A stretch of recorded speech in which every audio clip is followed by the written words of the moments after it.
हरियाणा में विधानसभा चुनाव को लेकर राजनीति गर्म है और इसी बीच कुरुक्षेत्र में चुनाव सभा को संबोधित करते हुए पीएम मोदी ने अपनी सरकार के कामों को गिनाया। उन्होंने कहा कि हरियाणा में एक बार फिर बीजेपी की सरकार बनने जा रही है। हरियाणा में एक बार फिर बीजेपी की हैट्रिक तय है। कुरुक्षेत्र आना मन को भर देता है। पीएम मोदी के संबोधन से पहले सीएम नायब सिंह सैनी ने भी सभा को संबोधित करते हुए हरियाणा के विकास की बात कही, साथ ही पीएम मोदी का आभार भी जताया।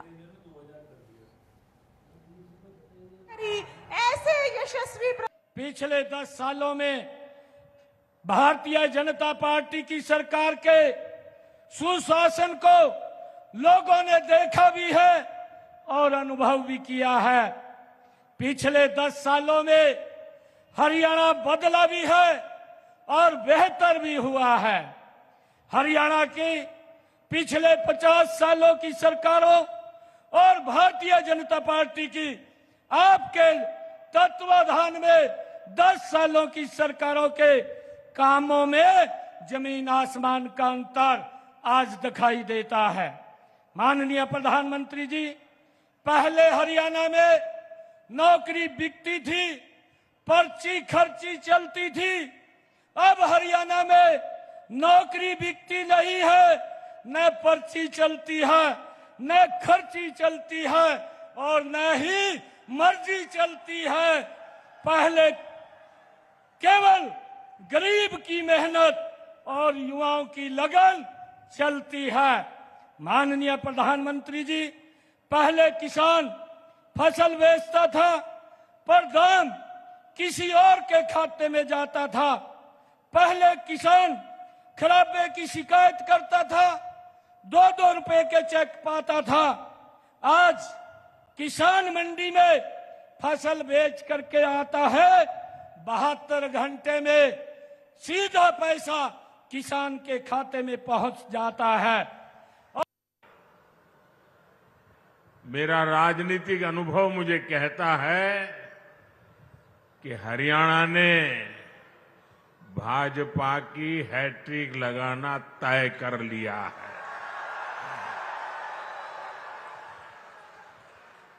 अभी मुझे मेरे संसद के साथी नवीन जी बता रहे थे कि आप पिछले 50 साल का इतिहास देख लीजिए।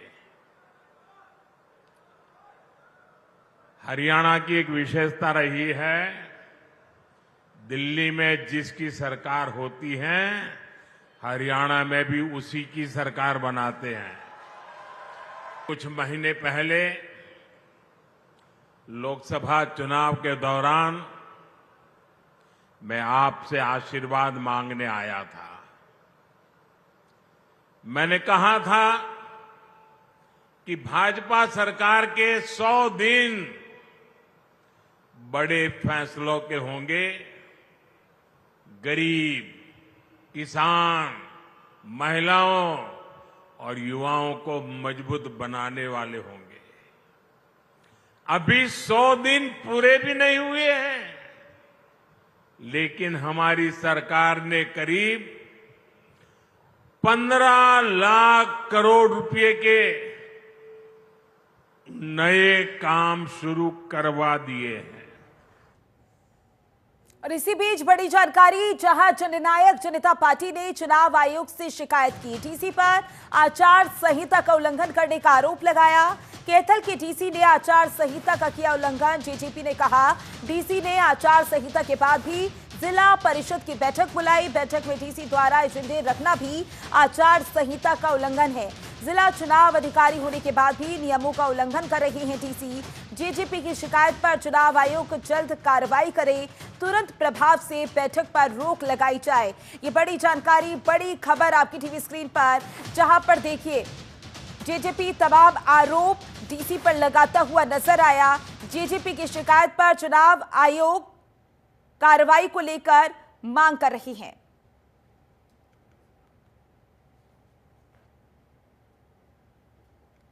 तो अधिकारी होने के बाद भी नियमों का उल्लंघन कर रही है डीसी। तमाम बातें जेजेपी की ओर से कही गई हैं। दरअसल जेजेपी की शिकायत पर चुनाव आयोग जल्द कार्रवाई करे, ये तमाम मांगे जेजेपी की ओर से की जा रही है। इसके बाद देखिए तुरंत प्रभाव से बैठक पर रोक लगाई जाए, ये भी जेजेपी की मांग है।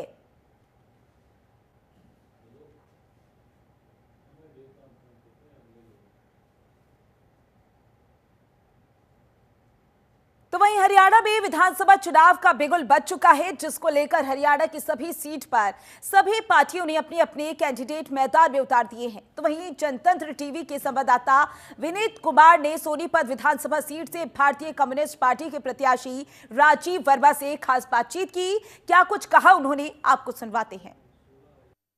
हरियाणा में विधानसभा चुनाव का बिगुल बज चुका है और हरियाणा की 90 विधानसभा सीट पर सभी पार्टियों ने अपने अपने उम्मीदवार जो है मैदान में उतार दिए हैं। आज हमारे साथ मौजूद हैं सोनीपत विधानसभा सीट से सीपीआई पार्टी के राजीव वर्मा जी मेरे साथ मौजूद है, जिन्होंने सोनीपत से अपना नामांकन पर्चा दाखिल किया है। बातचीत कर लेते हैं कि आखिर क्या तैयारी और किस तरह से चुनाव लड़ रहे हैं। सर बहुत स्वागत है आपका। नमस्कार, आपका बहुत बहुत स्वागत है कि आप लोकतंत्र के अंदर आप चौथा स्तंभ का काम कर रहे हैं, जो जनता की आवाज़ को आपके सभी मीडिया के साथियों का भी, आपके सभी साथियों का जो आप लोग ये काम कर रहे हैं, उसका बहुत बहुत शुक्रिया। राजीव जी, सीपीआई पार्टी से आपने ताल ठोकी है, सोनीपत से अपना पर्चा दाखिल किया है, किन मुद्दों को लेकर अब की बार जनता के बीच आने वाले? देखिए, जनता के मुद्दे जो हैं, आज तक जो बुनियादी मुद्दे हैं, इतने साल देश आज़ाद होने के बावजूद भी जो बुनियादी मुद्दे हैं, जैसे शिक्षा है, चिकित्सा है, रोजगार है, बिजली है, पानी है, सीवर है, ये तमाम मुद्दे जो हैं वो ये जो कि तो ही बने हुए हैं। हरियाणा 1966 में बनने के बाद भी आज भी हालात ये हैं कि आप देखिए जाके कॉलोनियों में पीने का पानी तक भी नहीं है, सीवर के क्या हालात खड़े हुए हैं। सोनीपत के अंदर आप देखिए 2 बूंद बारिश होते के साथ में ऐसा लगता है जैसे कि सोनीपत 2 भागों में है, लाइन के इस पार अलग सोनीपत है, लाइन के उस पार अलग सोनीपत है। ये हालात बने हुए हैं क्योंकि भारतीय जनता पार्टी के जो कैंडिडेट है निखिल मदान, वो 3.5 वर्ष से ज़्यादा उनको मेयर बने हो गया, सोनीपत की जनता को सेवा दे रहे हैं। तो जो मुद्दे आपने बताए हैं, क्योंकि मेयर होते हुए पूरा कर सकते हैं, उनको कैसे देखें? देखिए, इन लोगों से कोई ना तो कोई इनका जन सेवा से कोई लेना देना है। ये लोग सभी के सभी, चाहे बीजेपी हो चाहे कांग्रेस हो, ये सिर्फ और सिर्फ धन सेवा के लोग हैं। सभी के सभी सिर्फ लोगों को पैसे के दम पे खरीद के ये अपना जनतंत्र चलाना चाहते हैं, और हालात इनसे सुधरने वाले भी नहीं हैं। क्योंकि अगर इनमें जब लोगों ने अपना वोट दे के मेयर बना दिया था, उसके बाद कांग्रेस में छोड़ के बीजेपी में क्यों भागे? इसे पता लगता है कि ये लोग गैर जिम्मेदार लोग हैं। हरियाणा में कांग्रेस का गढ़ हरियाणा को कहा जाता है। कांग्रेस पार्टी तमाम सीटें निकालती आई हैं। इस बीच भारतीय जनता पार्टी का कैंडिडेट किस तरह देखते हैं? क्या जनता अब की बार भारतीय जनता पार्टी के कैंडिडेट पर विश्वास जता पाएगी? देखिए, कांग्रेस हो या बीजेपी हो, दोनों को आज पूरी जनता जो है बिल्कुल नकार चुकी है। हम देख रहे हैं जब लोगों के बीच में हम जा रहे हैं, लोगों का इतना प्यार, इतना आशीर्वाद मिल रहा है, लोग इनसे त्रस्त हैं। लोग समझ चुके हैं इनको कि ये लोग कुछ नहीं करने वाले हैं। कमाल देखिए इनका कि ऐसा पूंजी का खेल खेला हुआ इन लोगों ने कि वही लोग इधर वही लोग उधर। जनता के लिए क्या होता है? इनसे किसी से कोई उम्मीद नहीं है जनता को। भारतीय कम्युनिस्ट पार्टी पे सोनीपत की जनता क्यों विश्वास करे? सोनीपत की जनता विश्वास इसलिए करना चाहेगी क्योंकि हम लोग कोई आज नए नहीं हैं। ये लोग तो आए हैं सिर्फ वोट लेने के लिए। इन्हें सिर्फ ये पता है कि हम लोग, ये भूमाफिया लोग, सट्टेबाज, दलाल, तमाम करप्शन के लोग ये लोग हैं, इनको जान चुके हैं लोग, ये इनसे अक चुके हैं। इसलिए चाहते हैं कि वो इंसान जो इनकी बात करता है, जब गरीब बच्चों के लिए 134 की लड़ाई लड़ती होती है तो इनको दिखता है कि हमारे लिए ये लड़ता है, उनके लिए खड़े हुए मुकदमे के लिए खड़ा होता है तो राजीव वर्मा खड़ा होता है। खाटू श्याम मंदिर के बाहर जब दलितों पर अत्याचार होता है तो राजीव वर्मा खड़ा होता है। जब इनको लगता है कि अगर किडनियाँ तक निकाली जा रही है, आज देखिए हालात क्या बने हुए हैं, तो उनके लिए उनको पता है कि राजीव वर्मा लड़ता है। तो इसलिए कम्युनिस्ट पार्टी के यही वो लाल झंडा है। जब सफाई कर्मचारियों के लिए खड़ा होता है तो लाल झंडा खड़ा होता है। आप किसी भी जगह आप देखिए जहाँ शोषण होता है, जहाँ दिक्कत परेशानी होती है, तो वहाँ लाल झंडा खड़ा होता है। तो इसलिए विश्वास लोगों को पता है ये सिर्फ वोट मांगने के लिए नहीं आया है। ये कल भी काम कर रहा है, ये आज भी काम कर रहा है, ये कल भी काम करेगा।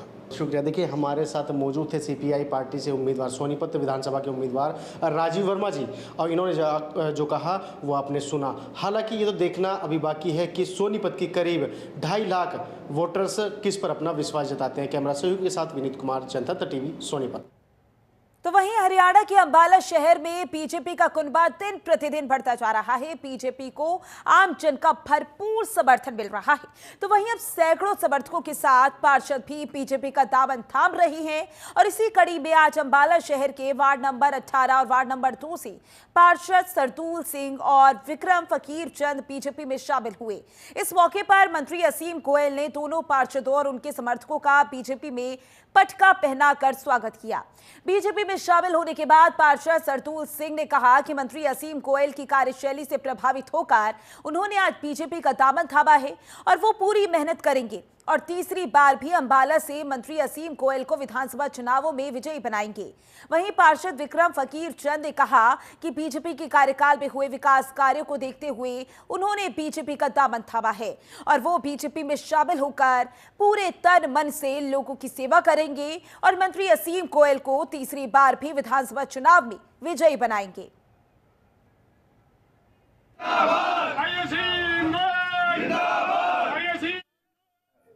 आपको बताना चाहूँगा कि जो हमारे शहर से विधायक हैं बड़े भाई श्री असीम गोयल जी की जो कार्यशैली है और जो शहर के अंदर शासनकाल चल रहा है उससे प्रभावित होकर आज हमने भारतीय जनता पार्टी का दामन थामा है और अपने तन मन से पूरी जियो जान से मेहनत लगाकर विधायक जी को तीसरी बार विजय बनाएंगे।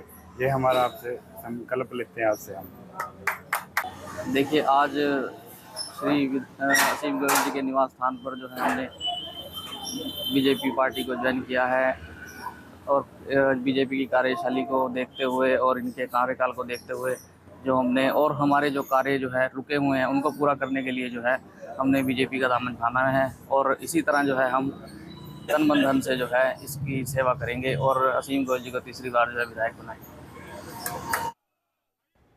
खबर महेंद्रगढ़ से है, जहां भिवानी लोकसभा सांसद चौधरी धर्मवीर सिंह आज बीजेपी प्रत्याशी कंवर सिंह यादव के कार्यालय पर पहुंचे और कार्यकर्ताओं की मीटिंग ली। सांसद चौधरी धर्मवीर सिंह ने सभी कार्यकर्ताओं का मार्गदर्शन भी किया और उन्हें जीत का मूल मंत्र भी दिया। इस अवसर पर धर्मवीर सिंह ने कहा कि विधानसभा चुनाव के मतदाता नेताओं से ज्यादा समझदार है। उनको भली भांति पता है कि देश की प्रगति के लिए देश का नेतृत्व किसके हाथ में होना चाहिए। इस दौरान उन्होंने कांग्रेस पर निशाना भी साधा। तो वहीं बीजेपी प्रत्याशी कंवर सिंह यादव ने कहा कि लोगों में भारतीय जनता पार्टी के प्रति उत्साह देखने को मिल रहा है और आम लोग भी बीजेपी को अपना लगातार समर्थन दे रहे हैं।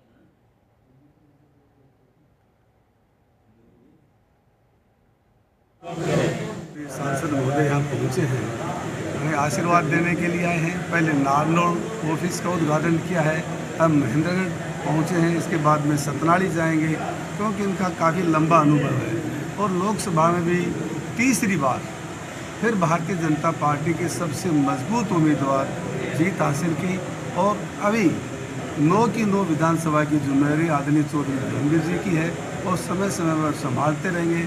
आज हमें सब कार्यकर्ताओं का मार्गदर्शन किया है, उनका जो अनुभव, जो राजनीति का जो लंबा अनुभव है सभी कार्यकर्ताओं को मिलेगा और संगठन को मजबूती के साथ भारतीय जनता पार्टी की तीसरी बार सरकार बनने के लिए यहाँ से जो उम्मीदवार मुझे घोषित किया है भारी मतों से विजय हासिल करें। नेताओं से बहुत ज़्यादा समझदार है, राष्ट्रीय सोच का नहीं तो यूथ और राष्ट्रीय सोच का ज़्यादा है। उनको भली भांति पता है अगर देश चलाना है तो देश का नेतृत्व कैसे किसके हाथ में रहे, प्रदेश का नेतृत्व किसके हाथ में रहे, तुम्हारा एमएलए का कैंडिडेट कैसा हो, तुम्हारा प्रदेश का मुख्यमंत्री कैसा हो, देश का प्रधानमंत्री कैसा हो। अगर आप देखोगे 10 साल से भारतीय जनता पार्टी की सरकार है प्रदेश और देश में, और प्रदेश के हालात 10 साल पहले कैसे थे। आज चाहे वो महेंद्रगढ़ हो, नारनौल हो, दादरी हो, भिवानी हो, रिवाड़ी हो, नांगल चौधरी हो, कोई भी क्षेत्र क्यों न हो, 10 साल पहले की कनेक्टिविटी रोड की, नहरों के काम, हेल्थ के काम, एजुकेशन के काम, सर्विस के काम, ये किसी से छिपे हुए नहीं है। अगर हम राष्ट्र की बात सोचें तो वही देश आगे बढ़ेगा, जिस देश में शांति होगी। तो वहीं अक्सर लोग राजनीति में नाम कमाने और राज करने के मकसद से आते हैं, लेकिन अंबाला में एक आजाद उम्मीदवार ऐसा भी आया जो शहीद भगत सिंह का अभिनय करते करते समाज सेवी बन गया और अब समाज सेवा करने के लिए राजनीति में उतर गया है। ये प्रत्याशी अंबाला कैंट के पोह का रहने वाला धर्मेश सूद है, जिसका मकसद राजनीति में आकर लोगों की सेवा करना है। बहुत से ऐसे मुद्दे अंबाला कैंट के जिनकी तरफ से अभी तक किसी का ध्यान नहीं किया, ये उन मुद्दों का समाधान करने की बात कह रही हैं। उनका कहना है कि अगर अंबाला कैंट की जनता ने उनका साथ दिया तो वो अंबाला कैंट की जनता के लिए काम करेंगे और जो भी यहाँ के लोगों की समस्याएं हैं उनको खत्म करेंगे। वो जनता का सेवक बनकर काम करना चाहते हैं।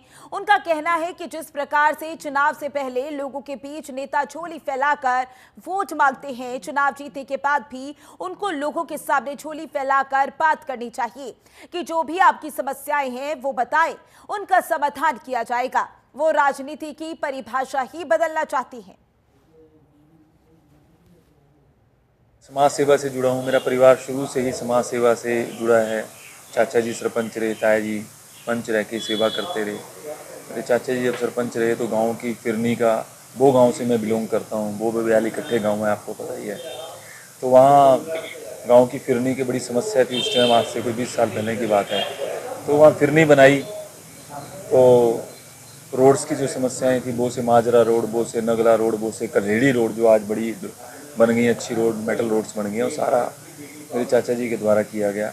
तो ऐसे ही सामाजिक कार्यों से, धार्मिक कार्यों से सारा परिवार जुड़ा रहा। वही संस्कार रहे माता पिता के, परिवार के, गुरुजनों के, उन आशीर्वाद से एक जब लोगों की समस्याएं देखा कि यार कहीं ना कहीं जो लोगों को, जो हमारी जनता को, जो हमारे बच्चों को समानता के साथ शिक्षा नहीं मिल रही है, कहीं ना कहीं वो पीड़ित हैं, किसी कष्ट से दुखी हैं, जो जिनका हल राजनीतिक तरीके से हो सकता है, संभव है। तो सभी युवा जुड़े हैं, चाहे वो धार्मिक प्रोग्राम से जुड़े हैं, चाहे वो किसी भी सेवा भाव से जुड़े हैं। तो उन्होंने कहा भैया आप आगे। तो वहीं फरीदाबाद में विधानसभा चुनावों को देखते हुए पुलिस आयुक्त ओम प्रकाश नरवाल आईपीएस के नेतृत्व में भारी पुलिस बल और अर्धसैनिक बल के साथ फ्लैग मार्च निकाला गया। फ्लैग मार्च में भारी संख्या में पुलिस बल और अर्धसैनिक बल ने हिस्सा लिया। इस दौरान जवानों ने लोगों को निडर होकर शांतिपूर्ण तरीके से मतदान करने की अपील की। साथ ही फ्लैग मार्च के दौरान मतदान केंद्रों का निरीक्षण भी किया गया। बता दें 5 अक्टूबर को हरियाणा में विधानसभा चुनाव होने निश्चित है, जिस संबंध में फरीदाबाद में फ्लैग मार्च निकाला गया।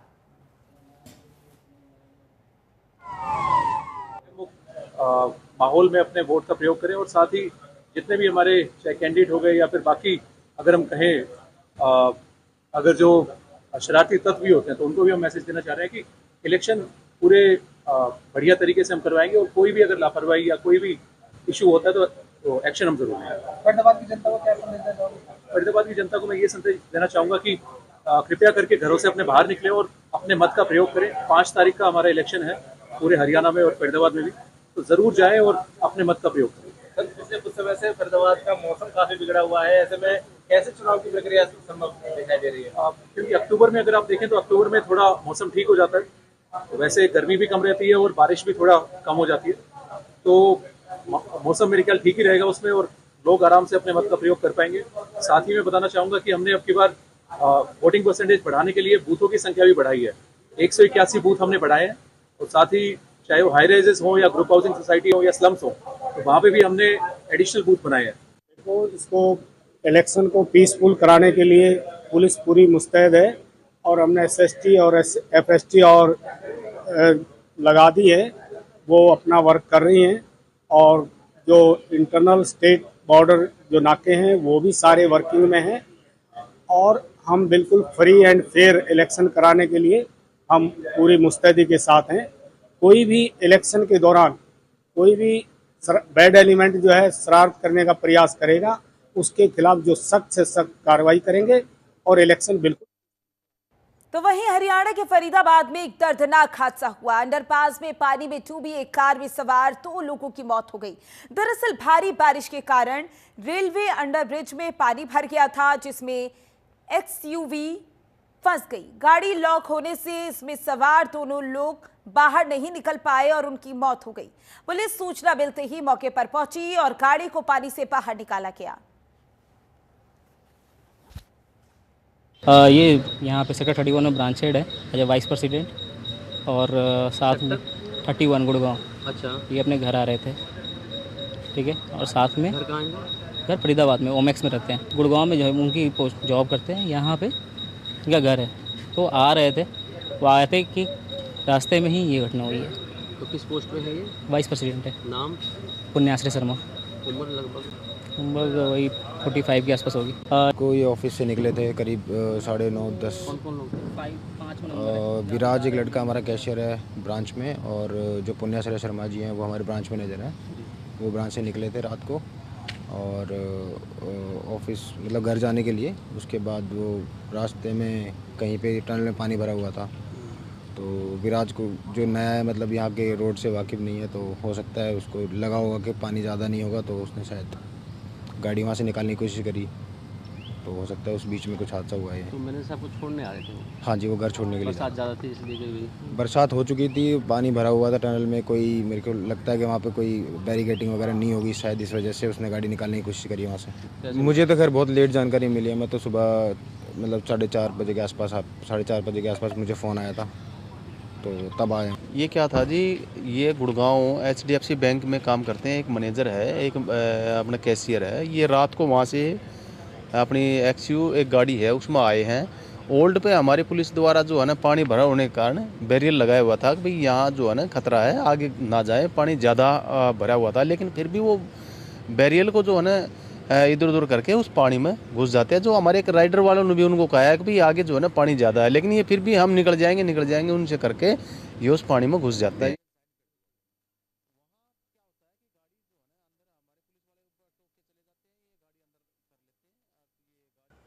फिलहाल के लिए इस बुलेटिन में बस इतना ही। नमस्कार।